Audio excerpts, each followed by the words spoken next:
تم تلاوة قرار اللجنة المالية المشتركة بين دبن درشمەیە پارێزەری پاراستنا ماف و دادمەندیەیە پێنجەمین کۆنگرê Yekîtiya Parêzeran a Kantona Cezîrê li bajarê Qamişlo birêve çû. Weke her kongrekî karê yekîtiyê hate nirxandin û sîstema wê yê hundirîn hate gotobêjkirin. Îro kongrê me yê normal yê pêncemîn tê li darxistin.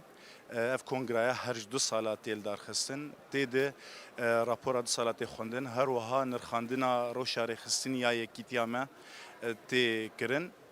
Di alîkî din de hilbijartin çêdibin dawya vê kongrê de hilbijartinên rêveberiyek nû ji vê kongrê re di alîkî din de sîstema me yê hundirîn nîzam daxilî ew jî tê nirxandin ve guhertinên got pêwîst li ser wêna kesên delegeyên kongrê li ser nirxandina dikin û dikeve dengdanê de.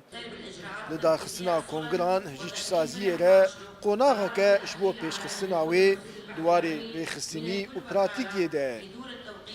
شقا اف كونجر هر دو سالاتيل دار خستن نها ام وكي هونجي زانن د مرحله كي گلكي هستيار دا ام در باستبن وكي باريزر گركي برصف بن دري خستن كرنا خدا د كارو خبات خدا برصف بن جبوني مرحله و امتد در باستبن هستيار دياوي Di dawiya kongir de meclisek û hevserokatî ji bo Yekîtiya Parêzerên Kantona Cezîrê hate hilbijartin.